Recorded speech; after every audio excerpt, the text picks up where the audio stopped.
Imagine you swing open your apartment door, heart pounding like a drum, because you just found out you're a millionaire, thanks to a lottery ticket you grabbed on a whim at a gas station. You're dreaming of a new house, exotic vacations, paying off every last debt. But then you step inside, and what do you see?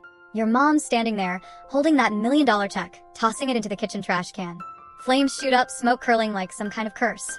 Your dad, cold as ice, says, "If you don't share, you won't see a dime." What do? Scream in desperation? Collapse right there? Or burst out laughing? I'm Emily, 34, living in Seattle, and that was the Bats hit crazy moment that flipped my life upside down. But here's the wild part. As those flames swallowed the check, I didn't panic. Why?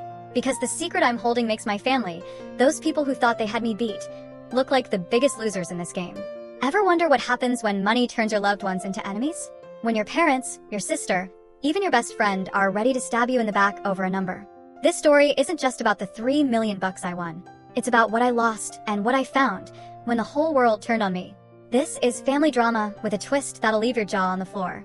So grab a seat, hit that subscribe button, and buckle up for the storm. Have you ever faced betrayal over money? Think about it, because my answer's gonna blow your mind. Ready to find out why I laughed in the face of that fire? Let's dive in. Imagine growing up in a house where every glance was aimed at someone else, and you were just a faint shadow. That was my childhood, Emily's, in a quiet Seattle suburb. From the time I was little, I felt the harsh truth. I wasn't the heart of our family. When my sister, Lily, was born, everything shifted. I was only 6, but I knew Lily was the princess my parents doted on, while I was the quiet kid in the corner. My dad, Robert, and mom, Susan, never hid their favoritism. When Lily wanted piano lessons, they scraped together cash, no matter how tight money was. But when I needed a computer for my school science class, I worked weekends at the bakery down the street, flour in my hair, hands sore from scrubbing dishes. I didn't complain, but my young heart couldn't help but ache. Every scribbled drawing of Lily's got framed, hung around the living room like an art gallery. Me? My honor roll certificates, my late nights studying to top my class, they earned a half-hearted nod. "Good job, Emily," Mom would say, her eyes already on Lily, asking, "What did she draw today?" Don't get me wrong, my parents weren't monsters. They fed me, clothed me, sometimes asked about school. But that unfairness, like a tiny knife, cut into me daily. Lily got help through 3 colleges, 5 career switches, from fashion design to yoga. Me? I grinded to keep my scholarship, graduated with 70 grand in student loans weighing me down. When Lily blew 10 grand of grandma's inheritance on a Hawaii trip, my parents just chuckled. She's finding herself. But when I asked for help with a car down payment for my job, Dad frowned. "You've got to figure it out, Emily." I learned to cope. I didn't resent Lily. I just wished someday my parents would look at me with a fraction of the pride they gave her. That look never came. Our house wasn't some happy TV sitcom. It was a stage, with Lily as the star and me as the reluctant audience. That unfairness shaped me, made me tough, independent, but left a deep scar in my heart. And when I won $3 million in the lottery, that scar became the spark for a family war no one saw coming. / My life before that fateful day wasn't glamorous. I'm Emily, 34, living in a tiny 1-bedroom apartment in Seattle, where the drip of the kitchen faucet always reminded me of unpaid bills. I worked as a marketing coordinator for a healthcare company, steady but barely enough to get by. Every month, I'd carefully split my paycheck, some for rent, some for groceries, and most of it funneled into the 70 grand student loan debt that's haunted me since college graduation.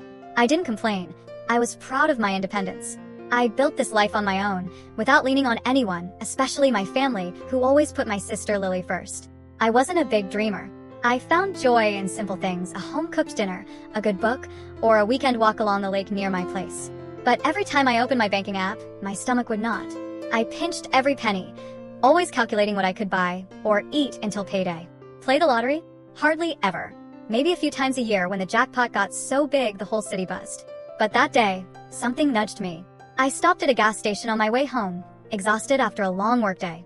While paying for gas, I hesitated, then said to the clerk, "Throw in a lottery ticket too."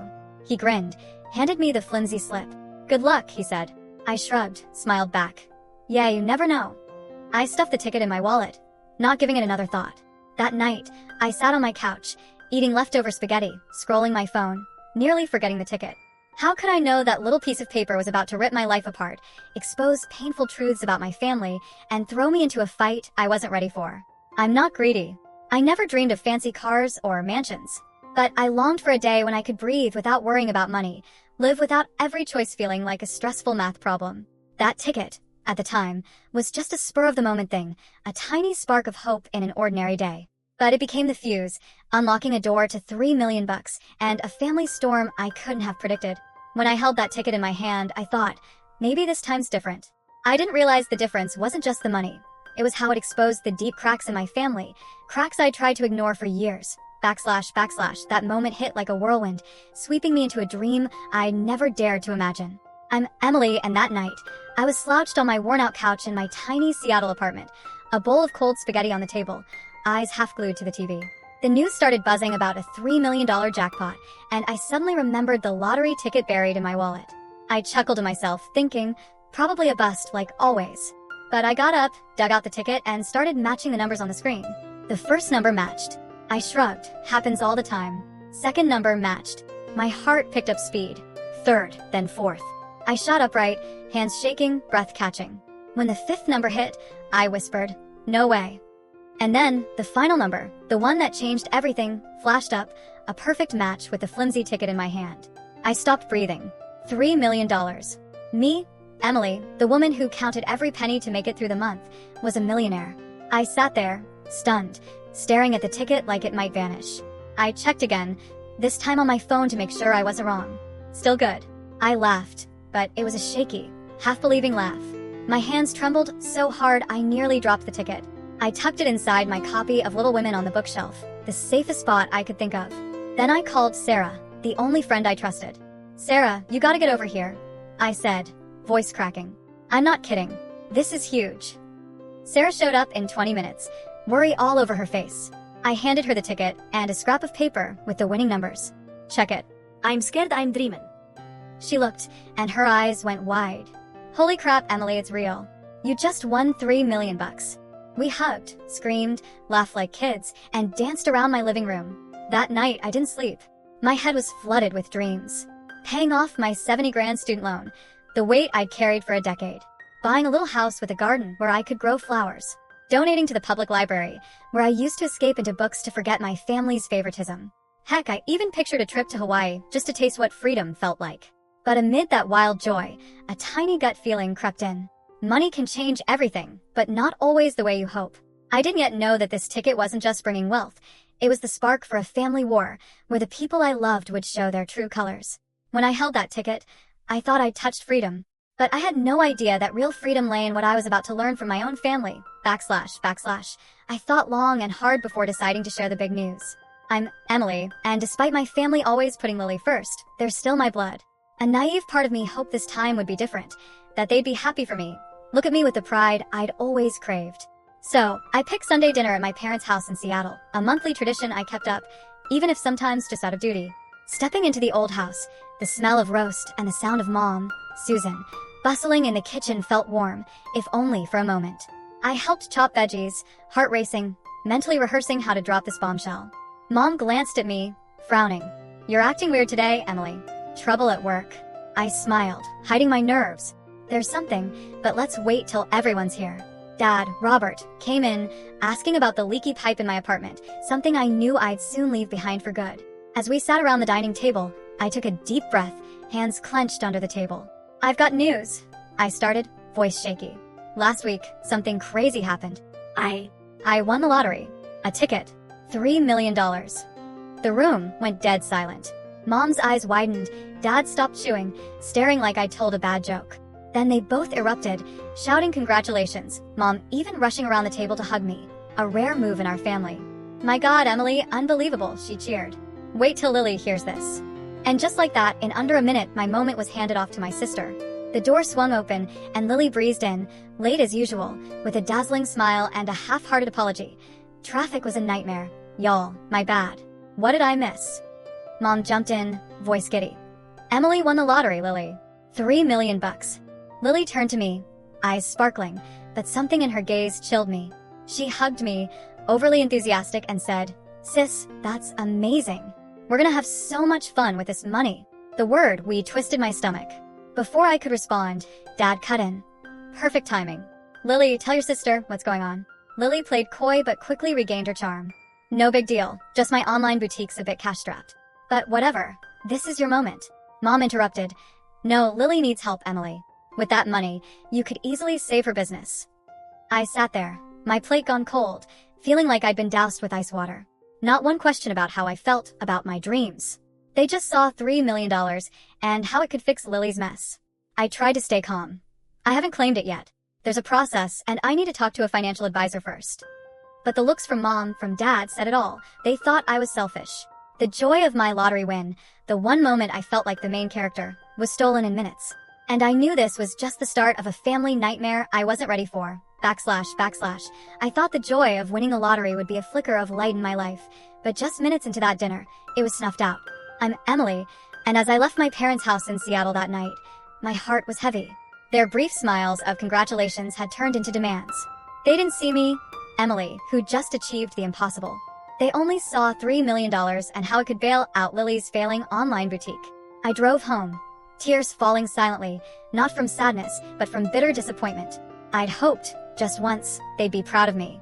But no, it was still all about Lily. The next morning, my phone buzzed at 7:30. Mom, Susan, calling. Emily, I was up all night thinking about yesterday, she said, her voice sweet but calculated. You must be overwhelmed, but now that you're calm, you have to see helping Lily is the right thing.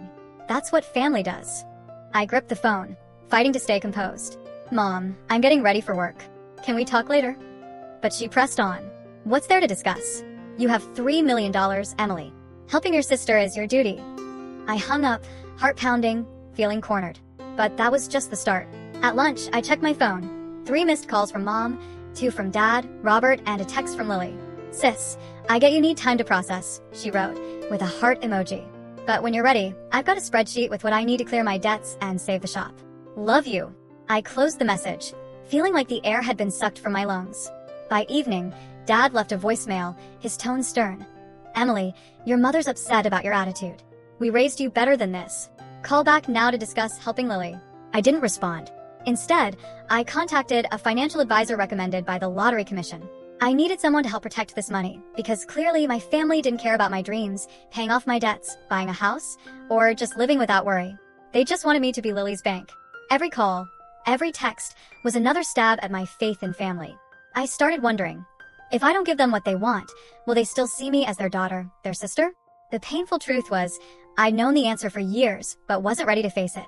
But this storm was just beginning, and what my family did next would shatter everything. / I thought my family was the biggest challenge after winning $3 million, but I had no idea that even the person I trusted most could bring me to my knees.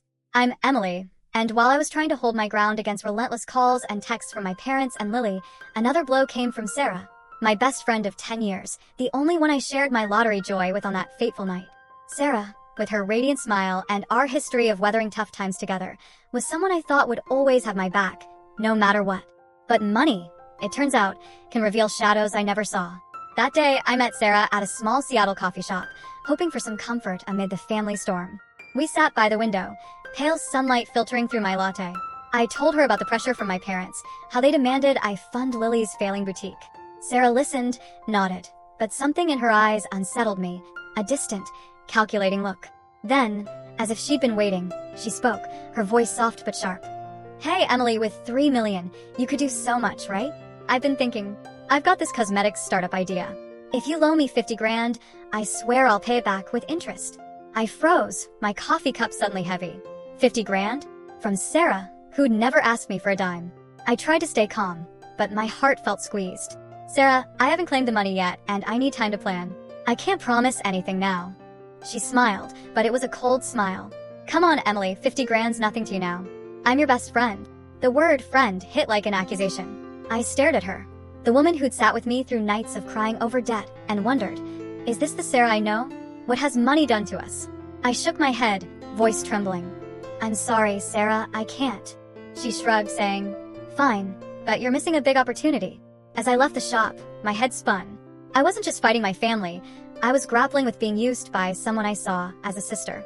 Sarah, my rock, was now blinded by that money too. I started wondering, who else would change once they knew about my $3 million? The family storm was brutal enough, but this betrayal cut deeper, slicing into my last shred of trust. And I didn't yet know that what was coming next would make everything so much worse. / I thought the disappointment from my family and the shock from Sarah were the worst of it, but I had no idea the storm was just beginning. I'm Emily, and in the days after that fateful dinner at my parents' house, my life felt like a siege of endless calls and texts. Every ring of my phone was a reminder that the $3 million I won didn't bring freedom, but an invisible cage, with my family holding the key. I wanted to scream, to run somewhere far away, but no place was far enough to escape them. Things got worse Monday morning when my phone buzzed at 6 a.m. Mom, Susan, called, her voice syrupy but sharp as a blade. Emily, I know you're overwhelmed with all that money, but you can't turn your back on family. Lily needs you. Just a small chunk of it, and she'll save her boutique. I lay in bed, eyes stinging from lack of sleep, trying to keep my voice steady. Mom, I've said I need time and a financial advisor. I can't decide yet. But she cut me off. Time? Lily doesn't have time, Emily. You've got $3 million. Don't be so selfish. I hung up, heart pounding, feeling suffocated. But that was just the start. At lunch, I checked my phone. 5 missed calls from Mom, 3 from Dad, Robert, and a long text from Lily. Sis, I don't want to pressure you, she wrote, but I could feel the fakeness in every word. I just need 40 grand to clear my debts. I made a detailed spreadsheet. Check it out? I know you'll do the right thing. I gripped my phone, anger surging. The right thing?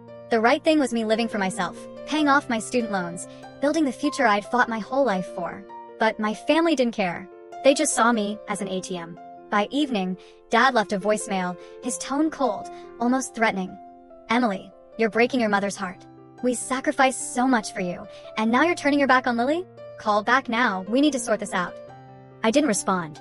Instead, I reached out to my financial advisor, who urged me to keep the money under wraps and set up secure accounts. But every jab from my family was another cut to my heart. I started wondering, if I don't give them the money, am I still their daughter, their sister? The terrifying truth was, I'd suspected the answer for years, but now I couldn't dodge it. And I didn't yet know that my family was about to cross a final line, plunging everything into an abyss beyond repair, / I thought my family had pushed me to the limit, but I didn't know the person I trusted most could hurt me even more. I'm Emily, and while I was grappling with relentless calls from my parents and Lily, another knife stabbed through my heart from Sarah, my best friend of 10 years, who'd been my light in my darkest days. Sarah, with her warm smile and late nights comforting me through the stress of debt, was someone I thought would always have my back. But $3 million, it turns out, has the power to turn friend into foe in a single moment. That day, I was scrolling social media to escape the stress when a post stopped me cold. Sarah, of all people, had publicly shared my lottery win. Congrats to my bestie, Emily, for winning $3 million. Seattle's newest millionaire. Complete with a photo of me from our coffee meetup last week, my awkward smile now plastered for the world to see. Comments flooded in, from strangers' congratulations to messages begging for loans. My blood rushed to my head, hands shaking as I called Sarah.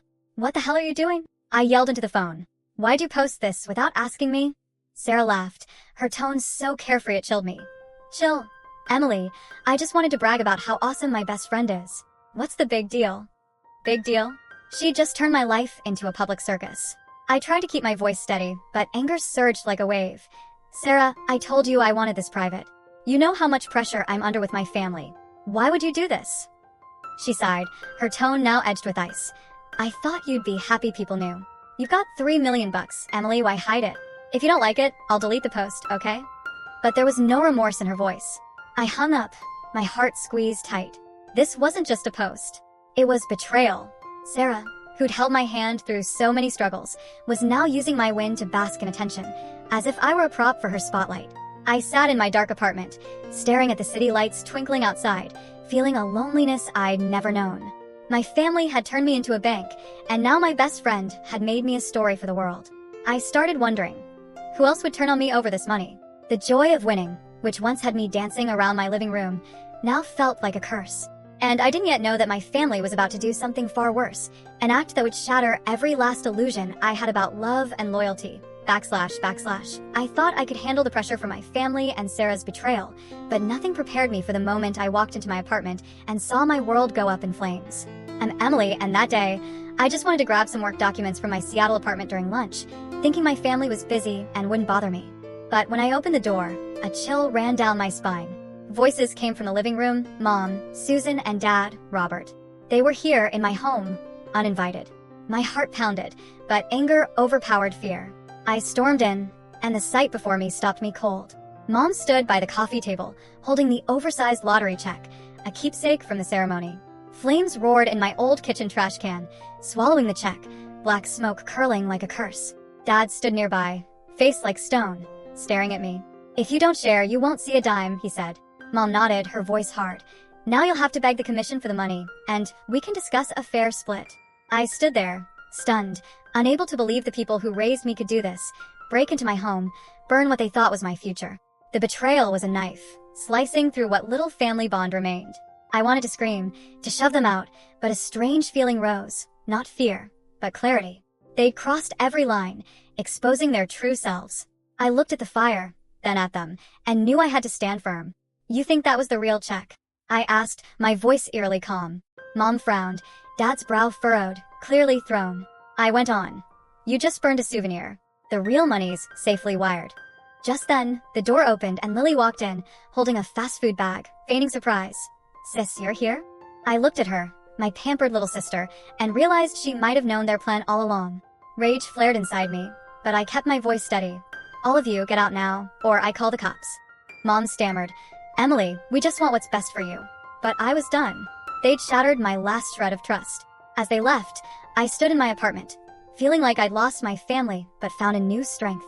I didn't yet know this moment would lead me to a secret that would bring them all crashing down, and I'd laugh in the ashes of their ruin. // I stood there, in my apartment thick with smoke from the trash can, facing my parents and sister, who just tried to destroy my future.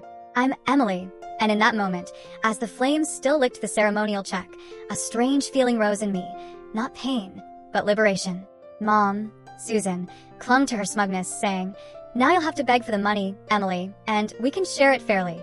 Dad, Robert, nodded, his eyes cold like he'd won. Lily, by the door with her fast food bag, faked surprise, but I saw her gaze waver. They thought they had me cornered, but they didn't know I held a secret that would blow their plan to dust. I looked at the ashes, then at them, and suddenly I laughed. Not a pained laugh, but a confident, almost mocking one. Mom frowned, her voice shaky. "What's so funny, Emily? Have you lost it?" Dad stepped forward, trying to reclaim control. "Don't play games. You just lost everything." But I shook my head, still laughing, feeling a lifetime's weight lift off me. "You think that was the real check?" I asked, my voice calm, but cutting. They exchanged confused glances. I pulled out my phone, opened an email from the lottery commission, and showed them the screen. "The check you burned was just a souvenir from the ceremony. The real money, $3 million, is being wired to my secure account. You just committed a crime over a worthless piece of paper." Mom's face went pale, like the ground had dropped beneath her. Dad tried to argue. "You're lying. That's impossible." But his voice faltered, his confidence crumbling. Lily stammered. I didn't know they were going to do that." I looked at her, my sister, with no illusions left about our bond. "Get out," I said, my voice like steel. "All of you. Now, or I call the cops." Mom pleaded, "Emily, we just wanted what's best for the family." But I was done. Family doesn't break into each other's homes or burn each other's property. You chose this path. They left, their steps heavy, not daring to look back. When the door closed, I stood in my apartment, heart still racing, but not from fear. I felt free, for the first time in my life, unbound by their expectations or manipulation. The fake check was ash, but it had burned away my last illusions about them. I knew this wasn't the end. Their actions would have consequences, and I'd have to protect myself. But in that moment, laughing in the face of their ashes, I realized a truth. I was stronger than they thought, and I'd never let anyone steal my future again. The moment my family left my apartment, leaving behind the ashes of the fake check, I felt like I'd escaped an invisible prison. I'm Emily, and for the first time in my life, I realized I didn't have to live to please anyone, not even those who called me daughter or sister. But I also knew if I didn't act fast, they'd come back with new manipulations, new demands. I couldn't let that happen. I had to protect my future, not just the $3 million, but the peace I'd just found. That afternoon, I called a locksmith to replace every lock in my Seattle apartment. Each click of the new keys was a declaration. This is my space, and no one gets to invade it again. But I knew new locks weren't enough. My family had shown they'd cross any line, and I didn't want to live in fear. I found a new apartment in Portland, a modern building with 24-hour security, and an address no one in my family knew. Within a week, I moved, taking only the essentials, some books, clothes, and my copy of Little Women where I'd once hidden the lottery ticket. Standing in my new place, gazing at the city lights, I felt a weight lift, like I'd shed a lifetime of confinement. But this journey wasn't just about changing addresses. I started rebuilding my life from scratch, on my terms. With my financial advisor's guidance, I paid off my 70 grand student loan, the burden that had crushed me for a decade. When I hit the payment button, I cried, not from sadness, but pride. I did it. I bought a modest house in Portland suburbs, nothing flashy but cozy, with a garden where I planted my first daisies. Each morning, I woke up without that knot in my stomach, free from bills or family pressure. I also cut contact with my parents and Lily. My phone still buzzed with calls and texts, mom's pleas, dad's accusations, but I didn't respond. I needed space to heal, to rediscover myself.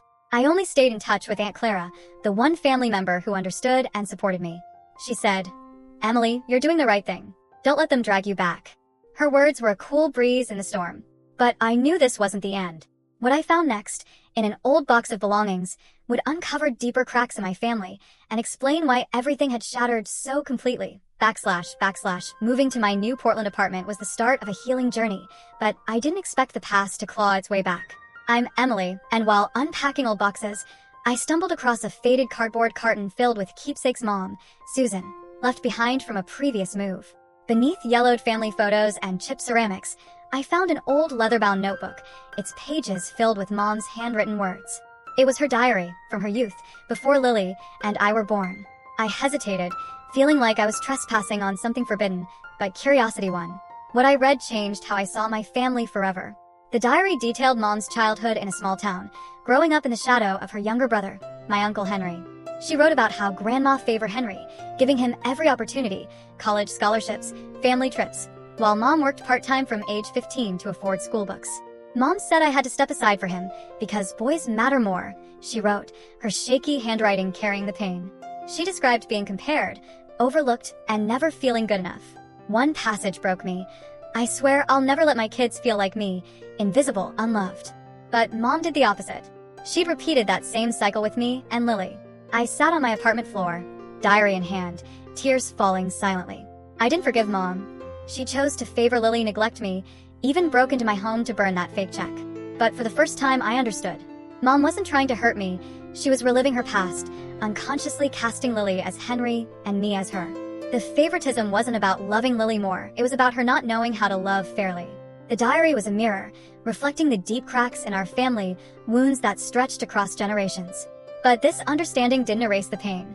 It only strengthened my resolve to break that cycle. I didn't want to become Mom, carrying old scars and hurting others. I set the diary down, wiped my tears, and vowed my life would be different. I'd build a future based on respect, not manipulation or favoritism. But I didn't yet know this discovery would lead to a tougher choice, whether to open my heart to my family again or keep my distance forever to protect myself. I found peace in my new Portland home, but I knew healing wasn't just about a new address or paying off debts. I'm Emily, and after cutting contact with my family, after reading Mom's diary, I resolved to build a life true to my values, one unshaped by favoritism or manipulation. I didn't just want to survive the family storm. I wanted to thrive, in ways I never dared dream, before winning $3 million. I started with small but meaningful steps. With my financial advisor's help, I set up a small charity focused on financial literacy for young people, those like me who struggled with debt and lacked money know-how. I partnered with Portland community colleges, hosting workshops on budgeting, basic investing, and avoiding credit traps.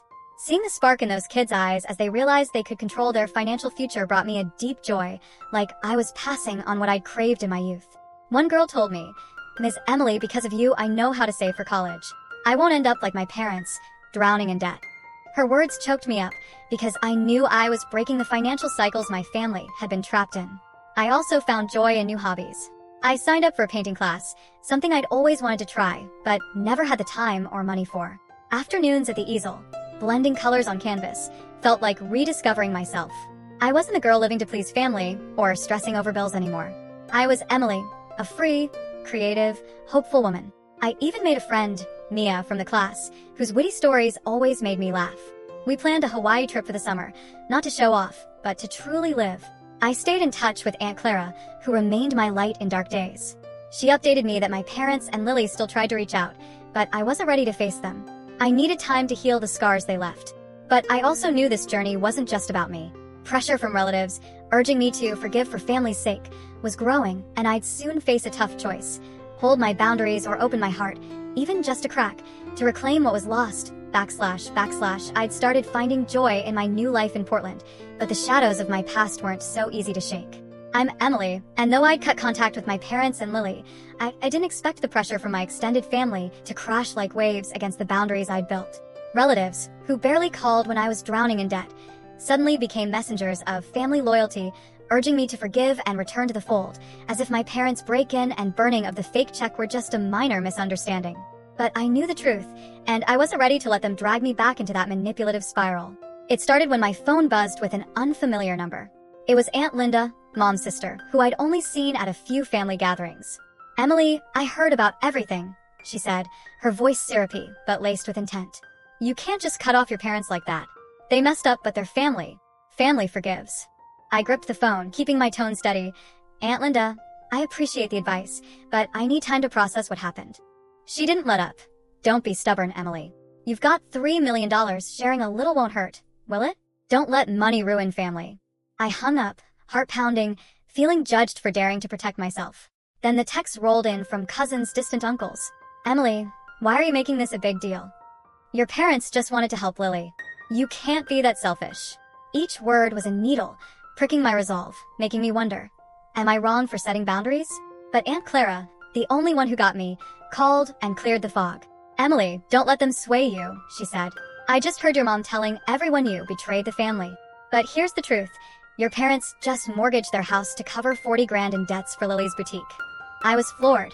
My parents, in their 60s, should be planning retirement, but they're taking on new debt for Lily, who's never owned up to her failures. That news worried me, but it also hardened my resolve. My parents had chosen their path, and I had to choose mine. I didn't want to be the one bailing out Lily's mistakes, like they always did. But the pressure from extended family, their judgments and calls to forgive, made me realize this journey wasn't over. Part of me wanted to confront them, to lay out the truth, but I knew I wasn't strong enough. Not yet. And I didn't know that a letter from Lily was coming, one that would force me to face the biggest question of all. Could I forgive, or would these boundaries be forever? I thought the boundaries I set with my family would be forever, but life has a way of forcing you to face what you'd rather avoid. I'm Emily, and a year after cutting contact with my parents and Lily, as I was finding peace in Portland, an unexpected email from Lily landed in my inbox. I stared at the subject line. "Emily, I want to apologize," heart pounding, torn between opening it or deleting it. After everything, from a lifetime of favoritism to her standing by as our parents burned the fake check in my home, I had no illusions about sisterhood. But a small part of me, the part that remembered childhood days playing with Lily, pushed me to click. Lily's email wasn't like her old demanding texts. "Sis, I've thought a lot about everything," she wrote. "I was wrong to think you owed me help with my boutique. I was wrong to let our parents manipulate you for my benefit. I used to think I deserved their favoritism, but now I see. I leaned into it and it hurt you." She said her boutique went bust, and she's now managing a coffee shop in Seattle. "Not glamorous, but steady," she wrote. "I'm learning financial literacy, trying to fix my mistakes." Her final words hit hard. "I don't expect you to forgive me now, but I want you to know I'm trying to change. I miss you." I read that email dozens of times, wrestling between old pain and new hope. Was this real? Or another ploy? After weeks of thinking, I agreed to meet Lily at a small Tacoma coffee shop, a neutral spot for us both. When she walked in, gone was the old princess swagger, just a simple Lily, eyes hesitant. "Thanks for coming," she said, voice shaky. We talked, awkwardly at first, about work, life. Then she looked me in the eye. "Sis, I'm sorry. Not just for the check, but for a lifetime of letting you feel invisible."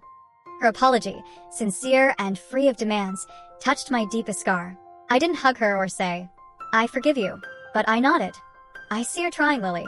Maybe we can start over, one step at a time."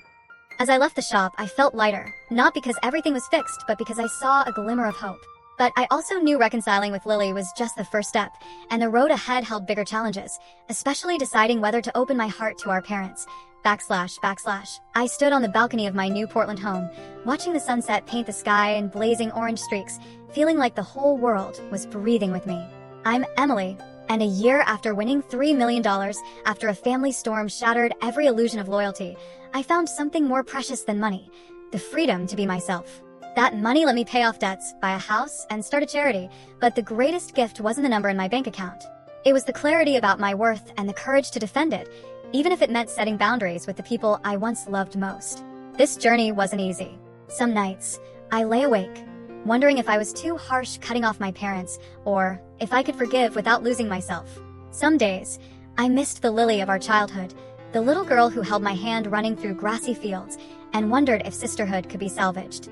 But through every trial, from Sarah's betrayal to the fake check burning in my trash can to Mom's diary, I learned that love isn't sacrificing yourself to please others. Real love starts with respecting yourself and demanding the same from those around you. Reconciling with Lily was a first step, but with my parents, I'm still not ready. And I know that's okay. Forgiveness is a journey, not a destination.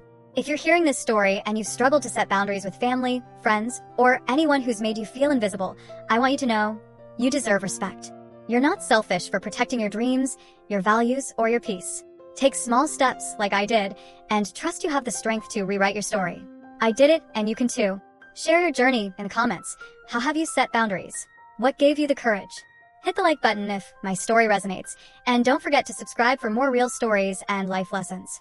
Thank you for being here, and remember, sometimes the biggest twist in life is when you decide to become the author of your own story.